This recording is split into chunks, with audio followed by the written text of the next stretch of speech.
우리에겐 2022년 월드컵으로 친숙한 카타르. 이 카타르가 세계 세 손가락 안에 드는 부자 나라라는 사실 알고 계셨나요? 2022년 기준으로 카타르의 1인당 GDP는 무려 8만 8천 달러. 세계에서도 5손가락 안에 들고 아시아에서도 가장 부유한 국가입니다. 한국의 2배가 넘는 데다가 만수르국으로 잘 알려진 UAE, 석유부국 사우디아라비아보다도 훨씬 부유한 국가지요. 그런데 카타르가 세계 최고의 부자 국가의 반열에 오른 건 그리 오래된 일이 아닙니다.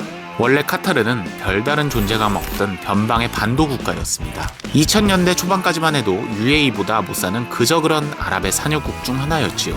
바로 이 카타르를 세계 최고 부자 국가로 만들어 놓은 사람, 모든 카타르인들이 국부로 추앙하는 인물, 하마드 빈 칼리파 알타니 이야기입니다. 지역대대로 명문가의 후계자로 태어나다. 플레임 셰이크 하마드 빈 칼리파 빈 하마드 빈 압둘라 빈 자심 빈 모함메드 알타니, 줄여서 하마드 빈 칼리파 알타니는 1952년 카타르의 수도 도하에서 태어났습니다. 그가 태어난 알타니 가문은 무려 1800년대부터 카타르를 지배하던 귀족 가문이었습니다. 이들은 아랍의 강력한 무사 가문인 무다르 가문의 먼 후예였고요. 카타르 반도를 장악하며 두각을 드러내기 시작했습니다. 이 과정에서 현재 사우디 왕가인 알 사우드 가문과 무력 충돌을 하기도 했습니다. 오늘 이야기의 주인공인 하마드 빈 칼리파의 유년기 이야기는 잘 알려져 있지 않습니다. 아무래도 사생활을 감추는 아랍 왕실의 특징이겠죠.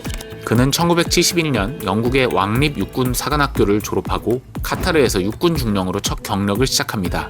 전에 두바이 국왕 무함마드 빈 라시드 알 막투마에서도 말씀드렸지만 아랍의 왕자들은 군대에서 첫 커리어를 시작하는 게 흔합니다. 상무사회고 가부장 국가인 만큼 남자가 군대나 경찰과 같은 직업을 갖는 게 명예로 여겨지기 때문이죠. 많은 왕자들 중에 그는 총명함과 결단력으로 두각을 드러냈습니다. 1977년에는 국방부 장관을 역임했고 이어 1980년대부터 경제최고기획위원회 의장을 맡았으며 1992년부터는 아예 카타르의 석유 및 천연가스 등을 개발하는 나라의 경제정책을 전부 지휘하게 됩니다. 이는 곧 일어날 사건에서 중요한 역할을 하게 됩니다. 쿠데타로 아버지를 몰아내고 권력을 잡다. 오늘 이야기의 주인공 하마드 빈 칼리파의 아버지, 바로 이 남자 칼리파 빈 하마드입니다. 아버지와 아들의 이름이 비슷해 말장난 같죠? 아버지 칼리파는 매우 야심만만하고 공격적인 인물로 아랍 전역에서 잘 알려졌었습니다. 아버지 칼리파는 1972년 국왕이던 사촌을 강제로 몰아내고 왕이 됐고요. 자신을 제외한 왕가의 권력을 축소시키면서 다른 왕족들의 반발을 샀습니다. 그는 전통적이고 완고하며 독재적인 성격이 강했던 만큼 사회에서의 비판도 잇따랐죠. 더 나아가 장관을 계속 갈아치우면서 왕권을 끊임없이 강화했습니다. 다른 왕족들의 지지에 힘입어 오늘의 주인공 하마드 빈 칼리파는 아버지를 내쫓고 자신이 새로운 국왕이 되기로 결심합니다. 이를 눈치챈 아버지는 왕세자인 하마드 빈 칼리파를 견제하기 위해 권력을 조금씩 빼앗았지만 대세는 뒤집을 수 없었습니다. 1995년 아버지 국왕이 스위스를 순방하던 때를 틈타 그는 다른 왕자들의 지지를 얻어 왕위 계승을 일방적으로 선언, 그리고 아버지를 국에 추방해버립니다. 혁명은 혁명을 부르고 쿠데타는 쿠데타를 부르죠. 하마드 빈 칼리파는 국왕직위 직후 자신의 자리를 노린 또 다른 왕자들의 반란에 곧바로 직면합니다. 여러 차례의 반란 시도가 있었지만 가장 위험했던 건 국왕직위 바로 다음에 있었던 아부 알리 쿠데타입니다. 하마드 빈 칼리파의 사촌인 하마드 빈 자심은 전직 프랑스 출신 용병 등을 고용해 쿠데타를 계획했지만 실행 직전 제압당하고 말았습니다. 무엇보다 이 실패한 쿠데타의 배후에는 외국 세력들이 있었습니다. 앞서 카타르 왕실인 알사니 가문은 사우디 왕가인 알 사우드 가문과 대대로 경쟁관계였다고 말씀드렸죠. 바로 사우디의 알 사우드 가문과 UAE의 아부다비 왕가인 알 나흐얀 가문 등등이 국왕을 교체하려고 든 겁니다. 이 실패한 쿠데타는 두고두고 카타르와 사우디 간의 외교 분쟁의 빌미가 됐고 끝내 2018년 사우디와 카타르가 외교적으로 단교하는 결과로 이어지기도 합니다. 적극적인 자원개발로 세계 최고의 부국을 만들다. 하마드 빈 칼리파가 카타르 국왕으로 즉위하던 1995년 카타르의 1인당 GDP는 1만 5천 달러, 동시대 한국의 GDP인 1만 2,500달러와 비슷하고 인접한 경쟁국인 UAE 2만 5천 달러보다는 한참 뒤지는 수준이었습니다. 부국이라고 보기는 어려운 수준이었습니다.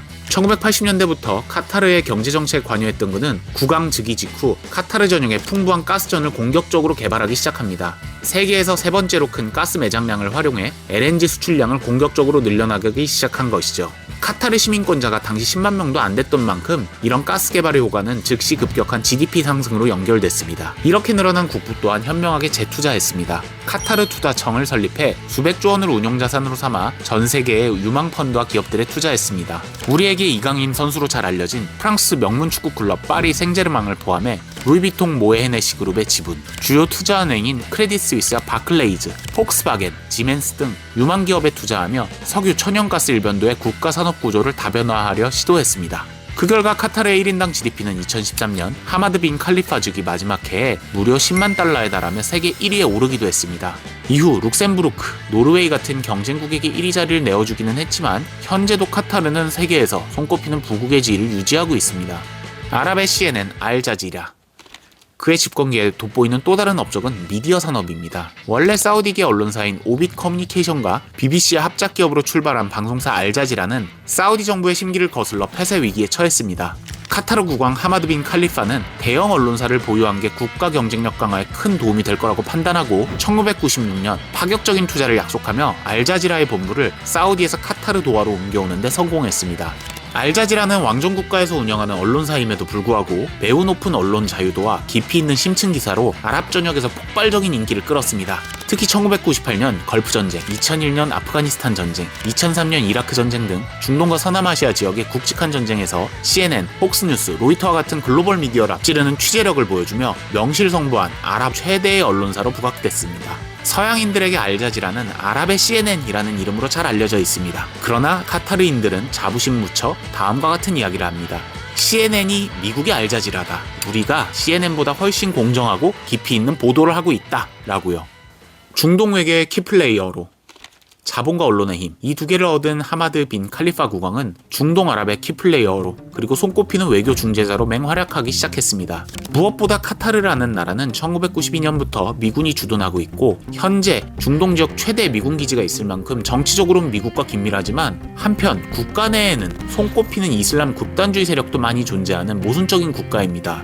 바로 이런 국가이기 때문에 오히려 중동의 외교 정세에서 줄타기를 하는 게 정말 중요할 수밖에 없죠. 하마드 빈 칼리파 국왕의 외교적 스탠스는 특이했습니다. 중동 정치에서 균형자를 자처하며 이스라엘과 팔레스타인 문제에 적극 개입, 자신들의 영향력을 보여주고자 했던 거죠. 그는 많은 이슬람 국가에서 금기시되어 있는 이스라엘을 국가로 인정하기도 했지만 또 한편 이스라엘군이 2009년 가자를 공격하자 즉시 이스라엘의 국가 인정을 철회하기도 했습니다. 또 팔레스타인 이스라엘 양자 간의 평화협정에 적극 개입해 화해를 이끌어내기도 했습니다. 박수칠 때 떠나라. 2013년 하마드 빈 칼리파 국왕은 자신의 아들인 타민 빈 하마드에게 왕위를 물려주고 내려옵니다. 수많은 카타르 국민들의 지지율이 여전히 매우 높은 상황에서 이와 같은 자진하야는 의외라는 반응도 있었습니다. 말 그대로 박수칠 때 떠나는 상황인 겁니다. 다만 하마드 빈 칼리파는 만성 신장병으로 건강이 좋은 편이 아니었고 더 나아가 아들에게 빠르게 권력을 물려주는 방식으로 왕위를 다지게 할 고려라는 분석이 지배적입니다. 왕위를 아들에게 물려주기 직전인 2010년 월드컵 유치에 성공했고 또 2022년 아들인 타민 빈 하마드 국왕이 이 행사를 성공적으로 유치하며 왕가의 권위 자체가 크게 높아졌다는 분석도 나옵니다.